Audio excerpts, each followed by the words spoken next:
Imagine waking up one morning and finding out that the biggest sporting event on the planet, the tournament that brings together billions of fans from every corner of the earth, might not happen the way you think it will. No boycotts in football history have ever looked quite like this. This isn't players refusing to shake hands. This isn't a protest over a bad referee decision. This is something far bigger, far darker, and honestly, far more dangerous for the entire future of the sport we love.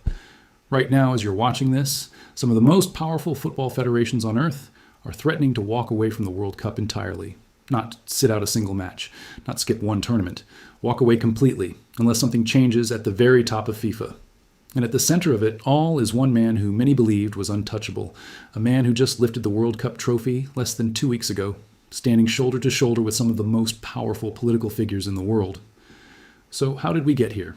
How did football go from celebrating a World Cup champion to staring down what analysts are now calling an unprecedented institutional revolt?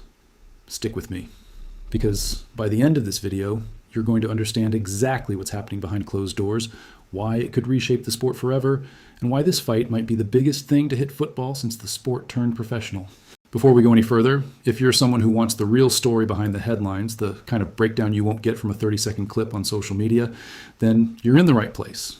This channel, Goal Verdict, is built exactly for moments like this, so if that sounds like your kind of content, go ahead and hit that subscribe button and drop a like on this video too. It genuinely helps us keep bringing you this level of detail. Now let's get into what actually happened, because trust me, it's a lot messier than most headlines are making it sound. It all starts with Gianni Infantino, the president of FIFA, a man who has run world football's governing body since 2016 and was re-elected with near unanimous support in both 2019 and 2023. On the surface, Infantino looked like he was riding the highest wave of his career. The 2026 World Cup had just wrapped up, hosted across the United States, Canada, and Mexico, expanded to a record 48 teams, and it generated more revenue and more attention than any World Cup in history. Spain lifted the trophy after a thrilling final against Argentina. Everything looked golden.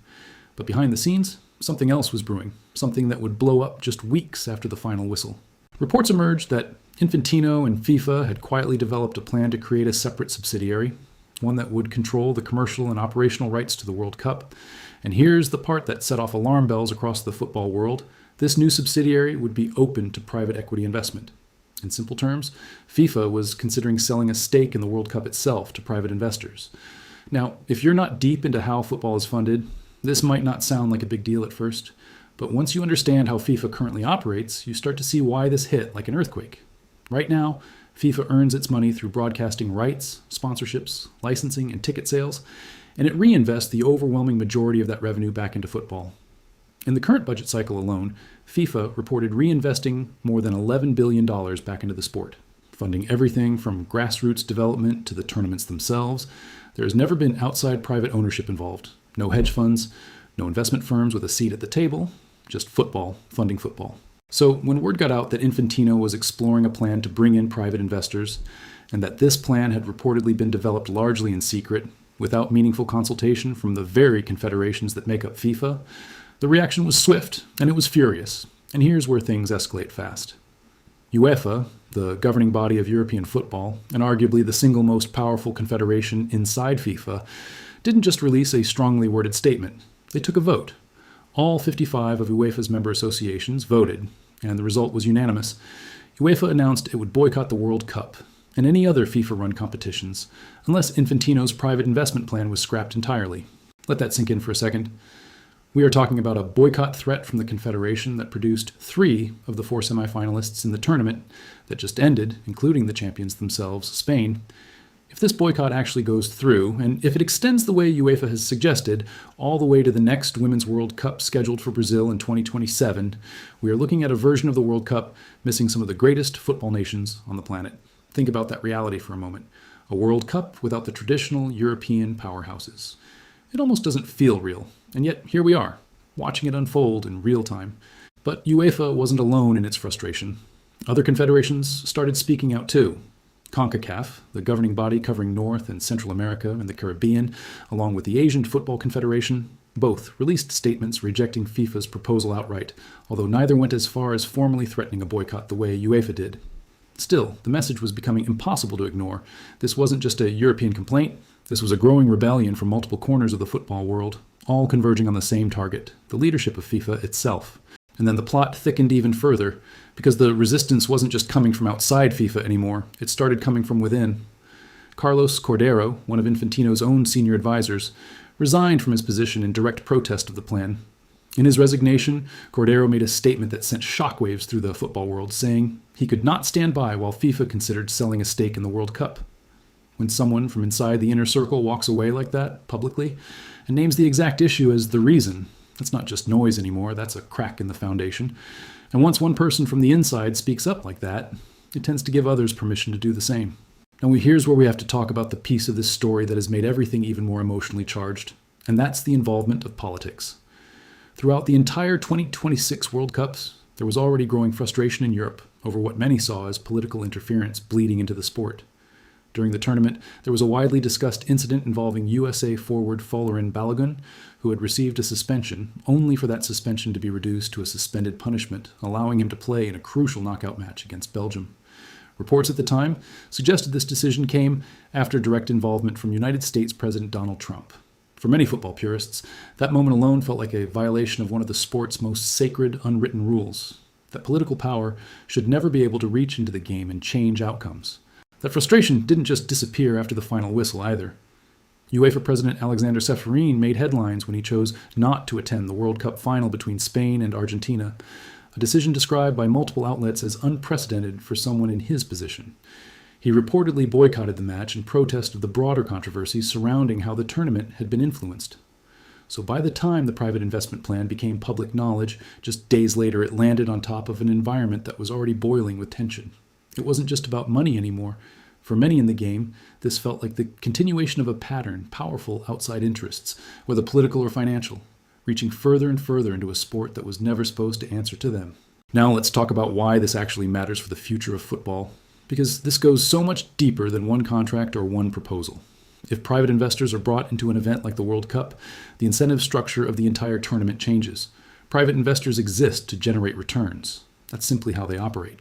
And when you introduce that kind of pressure into a tournament, you start to see the potential for exactly what critics are warning about, an even greater push to expand the World Cup further, add more teams, add more matches, add more advertising windows, all in the name of squeezing out more revenue. We already saw hints of this during the 2026 tournament itself, where the expanded 48-team format created more games and more built-in advertising opportunities through things like hydration breaks. Now imagine that same pressure, but amplified by investors who have a direct financial stake in pushing those numbers even higher. And UEFA's own statement didn't hold back on this point, describing the plan as something that crosses a line that football's governing institutions should never cross, and further accusing FIFA of trying to use the sport to enrich themselves and, in their words, their friends. That is an extraordinarily aggressive statement for one major football body to make about the very organization it operates under. For context, FIFA has defended the plan, insisting that any money generated would still be reinvested back into the sport. But for UEFA and the growing list of critics, the concern isn't really about where the money eventually lands. It's about who gets a seat at the table making decisions in the first place, and what those decision makers will prioritize when the pressure to perform financially starts creeping into footballing decisions. So, where does this leave us right now? As of this moment, Infantino is facing what multiple reports are describing as the most isolated position of his entire presidency. He was reelected with near unanimous support twice, and he's currently serving a term that runs through 2027, with the possibility of running again after that. But the events of the past several days have shown just how quickly support can crumble when trust breaks down. A unanimous boycott vote from 55 member associations is not something any leader can simply brush aside. The question now isn't whether FIFA will respond, it's how, and whether Infantino is willing to walk back the plan entirely, or whether we are heading toward a genuine standoff that could actually threaten the structure of future World Cups. And here's the part that should really make you think.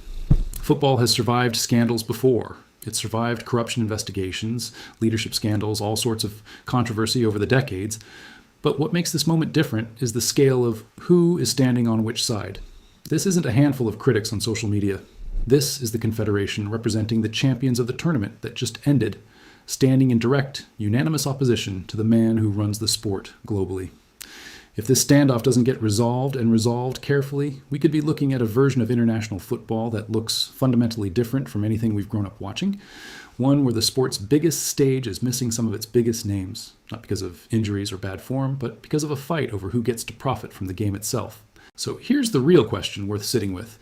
Is this the moment football finally draws a hard line against outside money reshaping the sport? Or is this just the opening chapter of a much longer battle that ends with private investors getting their seat at the table anyway?